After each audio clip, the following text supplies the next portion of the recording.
commissario alla sanità Longo annuncia il suo arrivo in Calabria. Voglio capire come stanno le cose, sono abituato alle sfide complicate.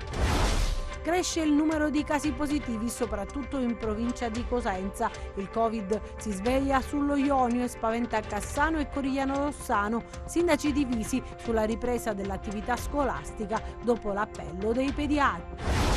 Domenica in zona arancione per la Calabria riaprono i negozi e si riempiono le strade del commercio. Buon per l'economia, ma guai ad abbassare la guardia. Il sindaco Mundo accoglie con favore l'annuncio del vice ministro Sileri sulla riapertura dell'ospedale di Trebisacce. È solo l'inizio, continueremo a seguire la vicenda. L'ospedale di Acri entra nella rete dei centri Covid, partono i lavori di adeguamento per ospitare i pazienti in fase post-acuta. Buonasera da Anna Franchino, ben ritrovati a questa nuova edizione in diretta del nostro telegiornale. Lo avete visto dai titoli in apertura, parliamo del nuovo commissario della sanità calabrese Guido Longo, che annuncia il suo arrivo domani in Calabria. Voglio capire come stanno le cose, sono abituato alle sfide complicate. Prima di fare qualsiasi tipo di valutazione voglio vedere con i miei occhi e capire come stanno le cose. Sono le parole del neocommissario ad acta alla sanità della regione Calabria, Guido Longo, che in un'intervista rilasciata alla Repubblica annuncia il suo arrivo domani a Catanzaro.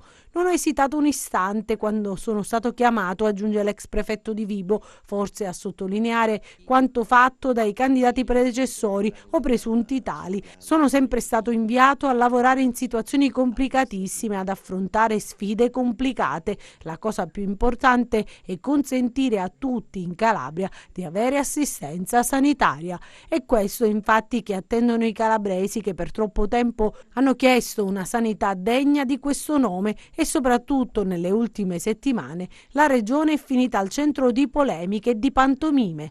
Quando il presidente del Consiglio Giuseppe Conte e il ministro Lamorgese l'hanno chiamato, dice ancora Longo, non ci aspettava questo incarico, ma ho subito risposto di sì, sono un uomo delle istituzioni, ma la mia è anche una scelta di cuore, un territorio che ha rivestito un ruolo importante nella mia esperienza professionale. Ho avuto modo di leggerne le dinamiche e di lavorarci anche in momenti delicati. Questo nuovo incarico non mi trova impreparato. Il neocommissario poi parla di lavoro sinergico, di confrontarsi con il territorio per capirne le esigenze e le urgenze, e poi su Gino Strada, che con l'associazione Emergency sta iniziando il suo lavoro di supporto in Calabria, dice: sono certo che andremo d'accordo. Non ci conosciamo, ma penso che il nostro sarà un rapporto proficuo. È una persona di grande spessore, estremamente capace, lo stimo per quello che fa e che ha fatto in passato, e adesso vuole fare del bene al popolo calabrese. Intanto prosegue il bollettino regionale per quanto riguarda il coronavirus, andiamolo a vedere insieme. Diminuisce seppur di poco il numero delle vittime e dei contagi in Calabria nelle ultime 24 ore. Sono 294 i nuovi positivi, mentre sono 2.320 i tamponi eseguiti. Le persone risultate positive al coronavirus dall'inizio della pandemia sono 16.444, quelle negative 336.582. Preoccupano e non poco i casi di contagio anche oggi nel Cosentino, ma vediamo come sono suddivisi nelle varie province: 203 a Cosenza, a Catanzaro 29, 38 a Crotone, a Vibo Valentia 3, a Reggio Calabria 21. Diminuiscono i ricoveri ospedalieri sia alla luce dei decessi che del numero di guariti, sono 405 in reparto, mentre 43 in terapia intensiva, 9 in totale i decessi di oggi, così suddivisi: 7 nel Cosentino e 2 nel Reggino. E cresce, come dicevamo anche dai dati dell'ultimo bollettino regionale, il numero di positivi soprattutto in provincia di Cosenza. Il Covid si sveglia in particolare sullo Ionio e spaventa Cassano e Corigliano Rossano. I sindaci sono divisi sulla ripresa dell'attività scolastica proprio dopo l'appello dei pediatri. C'è un'altra vittima nel piccolo borgo montano di San Nicola da Crissa nel Vibonese. Dopo la novantenne deceduta allo Iazzolino venerdì, è morto nella propria abitazione un 78enne residente in paese che era risultato positivo al Covid nei giorni scorsi. Salgono a 19 i decessi in provincia di Vibo, 273 in tutta la regione. La zona arancione si inaugura con un carico pesante di vittime e di contagiati, quasi 11.000, e una pressione sugli ospedali ancora troppo alta, con 410 ricoveri in reparti di malattie infettive e altri riconvertiti e 42 soggetti in terapia intensiva. È la provincia di Cosenza in questi giorni a gonfiare i dati del bollettino regionale. Ieri 241 nuovi casi positivi, gli ultimi focolai scoppiati nell'RSA di Aprigliano e San Cosmo e la recrudescenza del contagio nel lato ionio cosentino incidono non poco sui numeri quotidiani. Ma è comunque il capoluogo Bruzio a detenere il record di soggetti attualmente positivi, 556 di cui 17 ricoverati, segue Corigliano Rossano con 324 e Rende con 304. Cresce il numero dei contagiati a San Giovanni in Fiore, 252, mentre tocca i 100 positivi Cassano allo Ionio, che nella prima ondata era stata quasi risparmiata dal virus. In questa situazione in continua evoluzione, per non dire peggioramento, tiene banco la querela sulla scuola. Prima il decreto del TAR che ha sancito il rientro di elementari e prima media, poi la zona arancione che apre le classi seconda e terza media, dall'altra parte i sindaci che valutano la situazione e si muovono di conseguenza. Non chiude il sindaco di Cosenza Mario Occhiuto, che risponde polemicamente ai pediatri cosentini che nei giorni scorsi avevano inviato una lettera ai primi cittadini preoccupati per la riapertura. Scelta contraria da parte di Flavio Stasi, sindaco di Corigliano Rossano, che ha deciso di sospendere la didattica in presenza fino al 5 dicembre, accogliendo la proposta dei pediatri e del Dipartimento di Prevenzione dell'ASP. Sono davvero sicure le scuole? È indubbio che il contagio avvenga anche tra i banchi, nelle aule, nei corridoi e sui mezzi di trasporto. 70 in provincia di Cosenza, i minori per lo più asintomatici, individuati con screening effettuati attraverso tamponi molecolari o antigenici, la maggior parte nell'area urbana Cosenza Rende, a Montalto, a Mangone, Belvedere e Cetraro.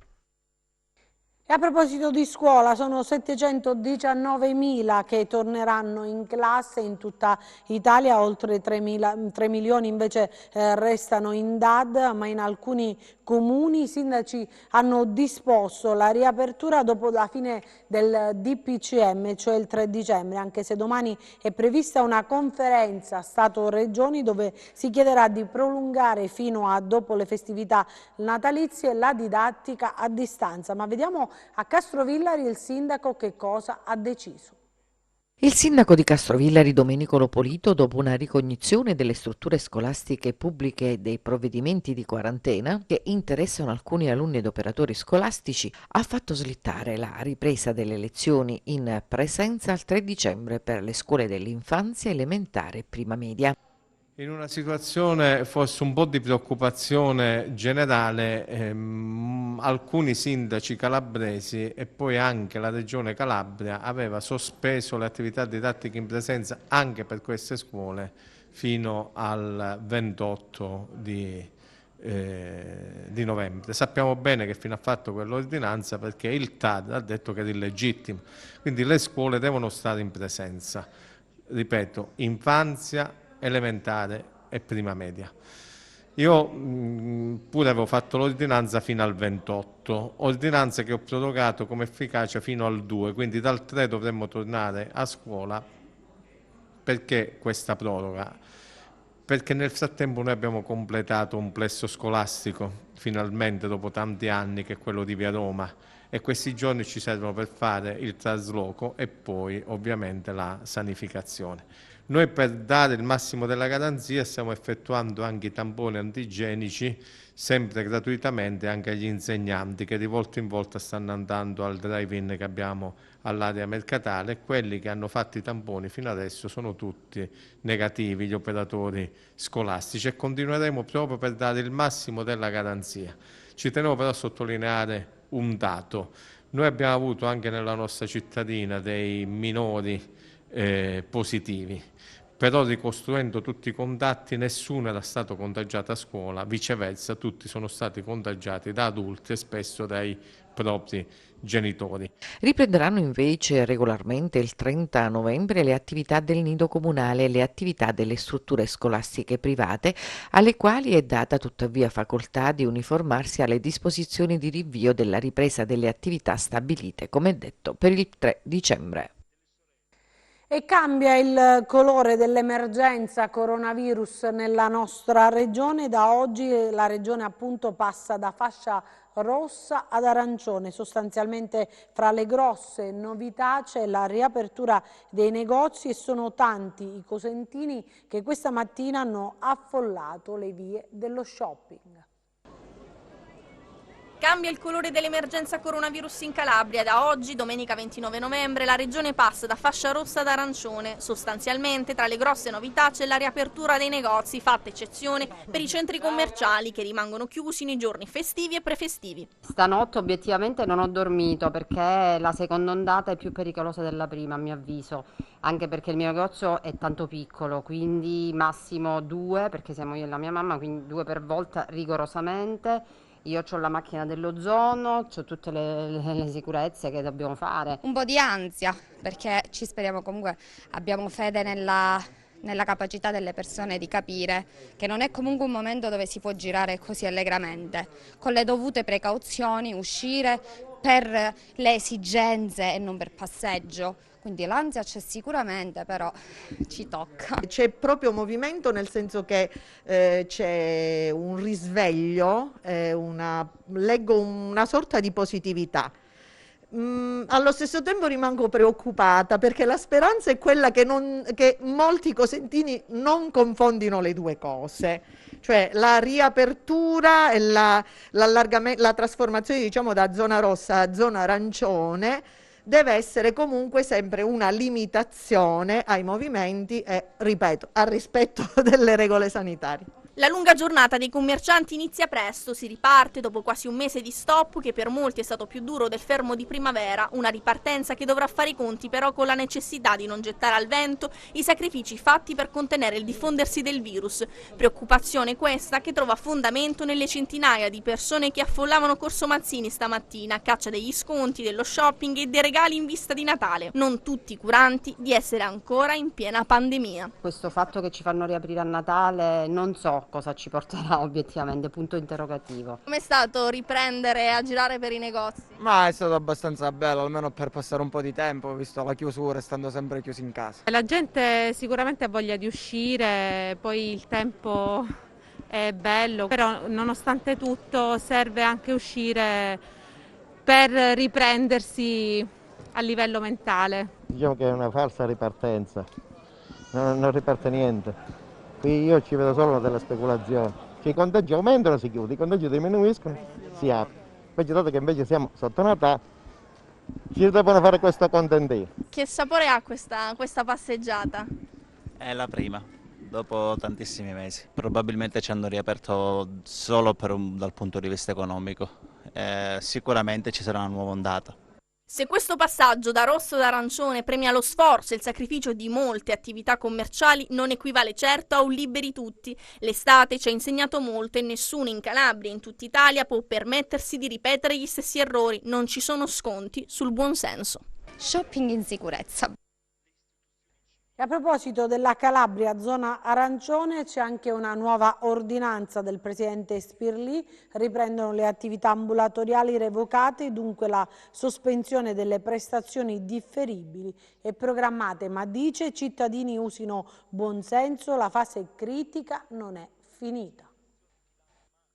La Calabria da oggi è zona arancione, allora il presidente facente funzioni Nino Spirlì si adegua al provvedimento del ministro Speranza e ha firmato un'ordinanza con nuove misure per la prevenzione e la gestione dell'emergenza Covid. Fra i punti più importanti la ripresa all'interno delle strutture ospedaliere pubbliche delle attività ambulatoriali per prestazioni specialistiche con classe di priorità differibile e programmata. La nuova ordinanza vieta ogni spostamento in entrata e in uscita dal territorio regionale classificato in uno scenario di tipo 3 e con un livello di rischio alto, salvo che per gli spostamenti motivati da comprovate esigenze lavorative o situazioni di necessità, ovvero per motivi di salute. Sono comunque consentiti gli spostamenti strettamente necessari ad assicurare lo svolgimento della didattica in presenza nei limiti in cui la stessa è consentita. Nell'ordinanza si raccomanda di limitare limitare e ridurre al minimo gli spostamenti, il divieto di assembramento, oltre all'utilizzo corretto delle protezioni individuali per contribuire a rallentare la curva di crescita del contagio. Il momento critico non è certo finito, dice Spirlì, ma ritengo che i calabresi sapranno autoregolamentarsi. Invito i cittadini a non affollare gli ambulatori e i reparti e a usare il massimo buonsenso. Adesso ci spostiamo a Morano Calabro, dove sono iniziati invece gli screening a tappeto sulla popolazione, test antigenici attivati con risorse comunali. Al via lo screening gratuito sulla popolazione di Morano Calabro, partito ieri nel chiostro di San Bernardino da Siena, un'iniziativa promossa dall'amministrazione comunale con 200 test antigenici per una mappatura su tutto il territorio nell'interesse della collettività. Abbiamo effettuato 50 tamponi, dei quali 48 negativi e 2 positivi. Oggi ne faremo altri 100 e poi sabato prossimo faremo la rimanenza. Abbiamo deciso di spostare questi soldi destinati ad altro con la Giunta insieme. Abbiamo degli elenchi che ci hanno fornito i dottori di base e noi in base a quello ci stiamo preparando. A cadenza di 10 minuti, ogni 10 minuti ne faremo 4 o 5 alla volta e quindi è tutto programmato nel migliore dei modi. Adesso ci spostiamo a Trebisacce, dove il sindaco Mundo ha accolto con favore l'annuncio del vice ministro Sileri sulla riapertura dell'ospedale appunto di Trebisacce. È solo l'inizio e continueremo a seguire la vicenda, ha detto. Spiragli di riapertura per l'ospedale di Trebisacce. Il sindaco Mundo accoglie con entusiasmo le parole del vice ministro Sileri, che ha aperto la possibilità di riattivare il nosocomio chiuso dal lontano 2010 e spogliato in questi anni di strumentazioni trasferite in altri centri, così come stava avvenendo nei giorni scorsi con il prelievo dei letti elettrici destinati ad altri ospedali, tentativo sventato dall'intervento tempestivo e clamoroso del primo cittadino, che ha bloccato il trasferimento costringendo l'azienda ospedaliera all'acquisto dei letti necessari nelle strutture Covid. Il vice ministro per la salute Giancarlo Sileri ha suggellato il nostro impegno e il nostro lavoro, riconoscendo di fatto le giuste ragioni che ci hanno visti protagonisti in questi anni. Questo non vuole essere certamente un punto di arrivo, ma costituirà per noi un presupposto per continuare la nostra battaglia, per continuare a lavorare tutti insieme, perché ora più che mai necessita il contributo e il sostegno delle popolazioni, dei colleghi sindaci, delle forze politiche, delle forze sociali, perché da oggi noi saremo nuovamente, più di prima, impegnati per correggere questo grave torto consumato in danno della città di Trebisacce, ma del comprensorio dell'Alto Ionio Cosentino e della Sibaritide, ma anche della Regione Calabria. Noi continueremo la nostra battaglia e la nomina del nuovo commissario in questo momento ci consentirà di aprire questo dialogo e questo confronto per raggiungere al più presto il nostro obiettivo. Dall'ospedale di Trebisacce a quello di Acri, che entra nella rete dei centri Covid, partono i lavori di adeguamento per ospitare i pazienti in fase post-acuta. Sentiamo proprio cosa ne pensa il sindaco Capallo. Acri è nella rete di emergenza degli ospedali Covid. Ci è voluto tempo, ci è voluta passione, ci è voluto amore per la propria comunità, ma finalmente possiamo dire che abbiamo raggiunto l'obiettivo. Abbiamo concluso l'ennesimo incontro, l'ennesimo sopralluogo con la dottoressa Simona Bettelini, che è il commissario dell'ASP di Cosenza, che è venuta qua a visitare il nostro nosocomio insieme ai tecnici incaricati. Giovedì presumibilmente dovrebbero concludersi i lavori di adeguamento del reparto che ospiterà pazienti Covid in fase post-acuta. Quindi voglio approfittare di questo messaggio per ringraziare tutti coloro che hanno sostenuto quella che dal mio punto di vista è stata una vera e propria battaglia. Il diritto alla salute dei cittadini di Acri e dei cittadini dei comuni vicini è un diritto sacrosanto che va assolutamente garantito. Colgo l'occasione per ringraziare i sindaci dei comuni vicini, per ringraziare tutte le personalità politiche, le testate giornalistiche che ci hanno affiancato in questa nostra legittima rivendicazione, ma soprattutto voglio ringraziare l'amministrazione comunale tutta, il Consiglio Comunale tutto e i cittadini di Acri che mi hanno sempre sostenuto, non facendomi mancare mai affetto e vicinanza in questa vicenda. Torniamo a parlare invece adesso del Palazzo di Giustizia di Locri, ci spiega tutto il nostro corrispondente. Le incompiute sono un problema per la nazione, figurarsi per una realtà difficile come quella del sud e della Calabria in particolare. E a proposito di incompiute, da qualche tempo si parla, e con insistenza anche, del nuovo costruendo Palazzo di Giustizia di Locri. Nei giorni scorsi anche i sindaci del comprensorio hanno chiesto immediati interventi affinché possano essere ripresi i lavori e si arrivi al completamento della struttura. Proprio questa mattina a Locri Maria Elena Senese, che è la segretaria generale di Feneal Will Calabria, ha tenuto un incontro con la stampa proprio per sensibilizzare tutti su questa vicenda. Ci troviamo ancora una volta a parlare di opere incompiute, di infrastrutture negate ad un territorio calabrese che vive in una condizione di disagio economico e inevitabilmente di disagio sociale, perché se non restituiamo un minimo di dignità a questo territorio, e lo possiamo restituire solo garantendo il lavoro, chiediamo ora più che prima un patto per il Paese, un patto che possa davvero coinvolgere concretamente ed efficacemente il Mezzogiorno e la Regione Calabria. Vogliamo ripartire dal lavoro buono, e gli operai edili sono pronti a scendere in campo e ad assicurare una manodopera valida, una manodopera qualificata. Adesso vediamo le previsioni del tempo.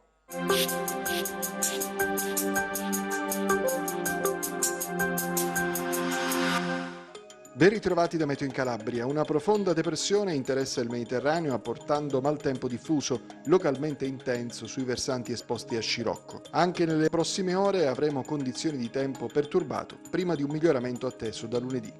Domani ampie schiarite sui versanti tirrenici e basso Ionio, nubi sparse sulle altre zone con piogge sui versanti ionici del Cosentino e del Crotonese. Temperature senza grandi variazioni. Passiamo a mari e venti. Domani poche variazioni rispetto al giorno precedente, ancora mosso il Tirreno, molto mosso lo Ionio, con venti che si disporranno dai quadranti settentrionali. Per essere sempre aggiornati sull'evoluzione delle condizioni meteo vi rimando, oltre al nostro sito www.meteoincalabria.com, anche alla nostra pagina Facebook Meteo in Calabria. Bene, è tutto, io mi fermo qui, grazie per averci seguito, vi do appuntamento alle prossime edizioni, arrivederci.